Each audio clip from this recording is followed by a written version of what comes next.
Hello everyone, पढ़ाई matters में आपका बहुत बहुत स्वागत है। तो आज हम एक और इम्पॉर्टेंट बैटल की बात करने वाले हैं, जो कि आप अगर हम बात करें थोड़ा आपको बैकग्राउंड में मैं आपको लेके जाऊंगा हिस्ट्री के बैक में। We were talking about Mohammad of Ghori battles Mahmud of Ghazni के बैटल, सॉरी। लेकिन थोड़ा सा उससे पीछे आज मैं लेके जाऊंगा, जो कि काफ़ी इंडिया के अगर हम हिस्ट्री में देखें, इंडियन सब कॉन्टिनेंट की हिस्ट्री में देखें, जिसमें सिंध एक बहुत बड़ा एक राज्य है, एक प्रांत है जो आज पाकिस्तान में रह जाता है। तो उसकी किस्मत बदलने वाला जो बैटल था वो कौन सा था? डैट इज़ बैटल ऑफ आरोर, जो कि 711 एडी में होता है, लगभग आज से 1300 साल पहले। या फिर इसको बैटल ऑफ रवाड़ भी कहा जाता है, इसको ब्राह्मणाबाद का बैटल भी कहना कि कहा जाता है। एक चीज़ आपको याद रखनी है कि जो सबसे पहला जो रीजन है जो इस्लामिक कॉन्क्वेस्ट की भेंट चढ़ता है इंडियन सब कॉन्टिनेंट में, that was the Sindh region. तो वहाँ पे सबसे पहले इस्लाम की भी इस्टेब्लिशमेंट होती है और अरब्स का जो कॉन्क्वेस्ट है उसी साइड में होता है। हालांकि इसके साथ मैं आपको एक और चीज़ बता दूं कि जो इंडिया में इस्लाम का एडवेंट होता है वो अरब्स के थ्रू केरला वाले रीजन में होता है, थ्रू ट्रेड। लेकिन नॉर्थ इंडिया वाले पोर्शन में जो होता है वो सिंध वाले रीजन से शुरू होता है और बाद में वो धीरे धीरे बाकी एरिया में भी आपको इम्पैक्ट डालता हुआ कहीं ना कहीं दिखता है। सो बैटल ऑफ आरोर एक बड़ा ही you can say controversial battle है, और इसमें आइडेंटिटी क्राइसिस वाले क्वेश्चन भी कहीं ना कहीं उठाए जाते हैं, स्पेशली जब हम पाकिस्तान कंट्री की बात करते हैं या फिर सिंधी कम्युनिटी की बात करते हैं, जिसका एक बहुत बड़ा जो एक पोर्शन है वो पाकिस्तान में रहता है। बैटल ऑफ आरोर में दाहिर सेन जो राजा थे, सिंध के राजा थे, लास्ट हिंदू राजा साबित होते हैं और उसके बाद इस्लामिक रूल यहाँ पे इस्टेब्लिश हो जाता है। उनकी जो लड़ाई होती है वो होती है 17 साल के लड़के जो कि खलीफा के द्वारा भेजे गए थे बगदाद से, जिसका नाम था मोहम्मद बिन कासिम। पाकिस्तान के सिंध रीजन में और इवन ओवरऑल पाकिस्तान में ये बहुत बड़ा एक डिबेट है कि क्या वो अपने राजा दाहिर सिंह को हीरो माने या फिर जिसने इस्लाम को इस्टेब्लिश करने में हेल्प किया उसको हीरो माने। सो ये आज भी एक कंट्रोवर्शियल सवाल है उस देश में, उस एरिया में। बट उससे बाहर निकलते हुए इस बैटल की अगर हम बात करें तो ये काफ़ी इंपॉर्टेंट बैटल था, और इसमें अरब का जो कॉन्क्वेस्ट होगा, अरब की जो जीत होगी, उसके बहुत ज़्यादा बड़े कॉन्सिक्वेंसेस होंगे इंडिया में। लेकिन याद रखना, अरब्स इससे ज़्यादा आगे इंडिया में नहीं आ पाएंगे। लेकिन इसमें एक कैवियाट भी मैं जोड़ना चाहता हूँ, एक वार्निंग यहाँ पे जोड़ना चाहता हूँ कि हमारे पास कोई इंडियन सोर्स नहीं है इसको स्टडी करने का। किसी इंडियन ऑथर ने इस बैटल या फिर इनके बारे में नहीं लिखा है। तो जो एक विक्ट्री यहाँ पे अरब्स की दिखाई जा रही है उसको एग्जैजरेट भी किया जा सकता है इसमें, उसमें एग्जैजरेशंस का होना बहुत ही आम बात है। तो जो सोर्स हम पढ़ते हैं इस बैटल के बारे में और किस तरीके से मोहम्मद बिन कासिम जीतता है, वो हमें इंफॉर्मेशन मिलती है चचनामा नाम की किताब में, जो कि एक अरब राइटर ने लिखी थी। और उसको 500-600 से साल बाद किसी पर्शियन राइटर, जो कि ईरानियन राइटर है, उसने ट्रांसलेट किया था। तो बेसिकली एक 13th सेंचुरी का ये टेक्स्ट है, डैट इज़ चचनामा। तो बहुत बाद में लिखा गया, और ये एक ऐसा सोर्स है जिससे हमें मेजॉरिटी पता लगता है कि एक्चुअल में इस बैटल में क्या हुआ है। But still we can say कि इस बैटल की बहुत सारी जो इन्फॉर्मेशन है वो एग्जैजरेटेड हो सकती है और गलत भी हो सकती है, क्योंकि इसमें इंडियन व्यू इसमें नहीं लिया गया या फिर कोई और थर्ड व्यू यहाँ पे नहीं आता है। अब सिंस अरब राइटर इसको लिख रहा है तो हो सकता है कि वो अपनी विक्ट्री को बढ़ा चढ़ा के भी उन्होंने बताया हो। तो यहाँ पे एक बहुत बड़ा हैंडीकैप है हिस्ट्री में कि जो यहाँ पे हिस्ट्री लिख रहा है हमें उसके पॉइंट ऑफ व्यू को कितना सही मानना है कितना नहीं मानना है, ये सबसे बड़ा यहाँ पे चैलेंज होता है। तो जितनी चीज़ें आज हम पढ़ने वाले हैं हो सकता है उसमें काफ़ी चीज़ें सच ना भी हों, क्योंकि हमारे पास ज़्यादा सोर्सेज नहीं हैं पढ़ने के लिए। और जो एक सोर्स है वो भी अरबिक सोर्स है। इसके अलावा एक और अरब यहाँ पे पर्सनालिटी थे जिनका नाम था अल बालाधुरी, उन्होंने भी इसकी बात की है, अर्ली इस्लामिक इन्वेजन्स की बात की है। तो इन दोनों पे पूरा यकीन रखना, थोड़ा सा हमें with a pinch of salt कहीं ना कहीं देखना चाहिए। ओके, अब इस बैटल में होता क्या है और ये बैटल होता कैसे है, कारण क्या बने कि जो सिंध के राजा हैं और जो बगदाद में जो खलीफा यहाँ पे बैठे हुए हैं, तो उनके बीच में यहाँ पे पंगे हुए क्यों, वो क्यों यहाँ तक आए। अब इसके पीछे जो चचनामा है वो एक दो कॉजेज़ यहाँ पे बताता है, तो उस कॉजेज़ को हम डिस्कस करते हैं। बट अगेन आई से कि ये कॉजेज़ ट्रू भी हो सकते हैं और नहीं भी हो सकते हैं। सो पहला कॉज क्या है, अब चचनामा कहता है वहाँ पे, उसमें जो ऑथर कहते हैं वो क्या कहते हैं कि श्रीलंका के जो राजा थे वो कुछ गिफ्ट भेज रहे थे बगदाद में गवर्नर को, जो कि खलीफा की हमने अभी बात की। लेकिन होता क्या है, सिंध के पोर्ट जिसका नाम था देबल, ये कराची के आसपास का रीजन है, बनेगा DEBAL, देबल।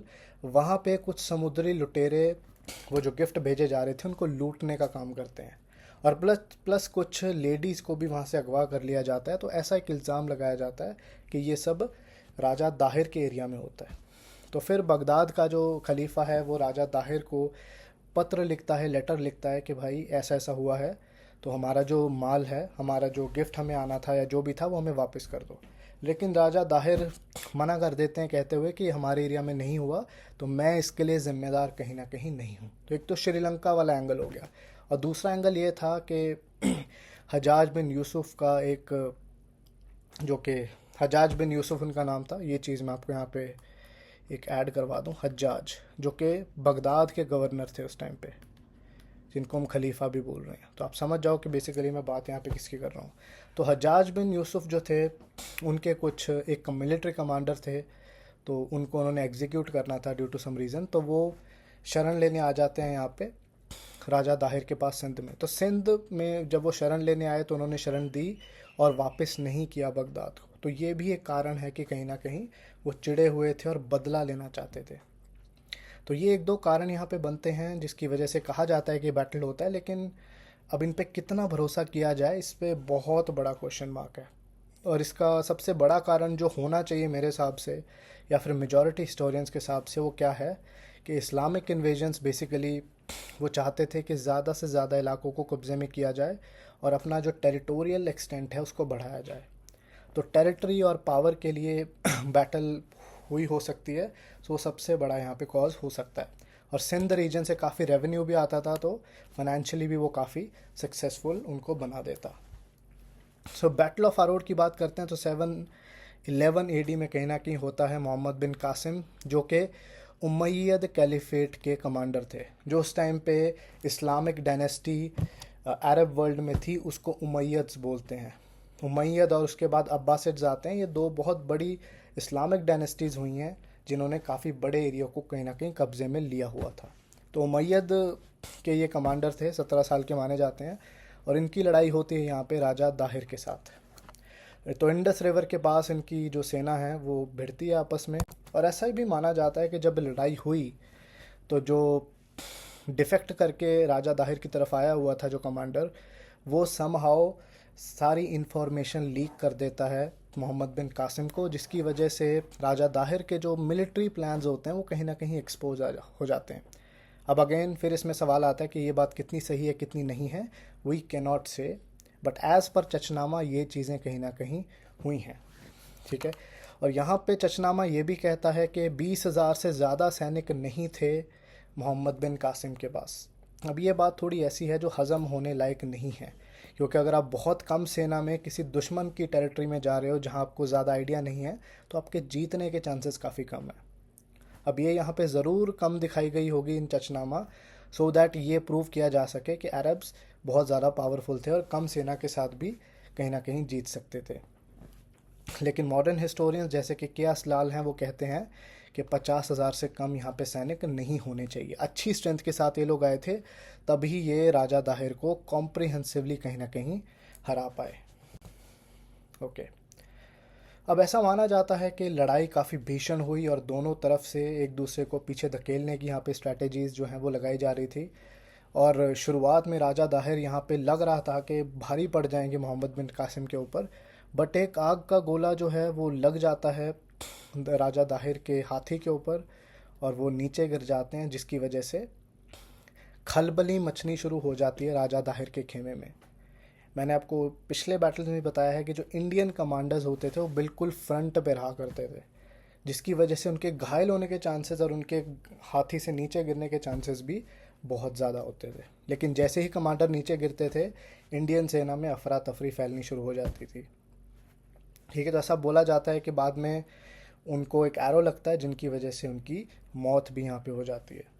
सो अगेन ये कितने ट्रू हैं कितने नहीं हैं, there is a big question mark, but definitely किसी न किसी कारण से डिफीट तो हुई ही होगी। And we have talked about कि जो अरब्स थे, सेंट्रल एशियंस थे, तुर्क जो थे, वो हॉर्समैनशिप में काफ़ी ज़्यादा परिपक्व थे, काफ़ी ज़्यादा एक्सेलेंट थे, उनके अटैक्स ज़्यादा रैपिड थे, उनकी घुड़सवार फौज जिसको हम कैवेलरी कहते हैं वो इंडियन सोल्जर्स से काफ़ी बेटर थी। तो ये कारण हो सकता है कि जिसकी वजह से वो जीते हों।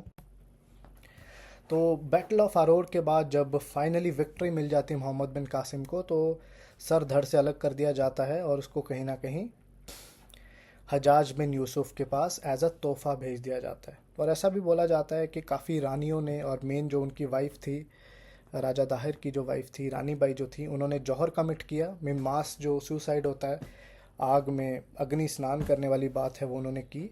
लेकिन फिर भी 2 बेटियां जो होती हैं उनकी हाथ लग जाती हैं।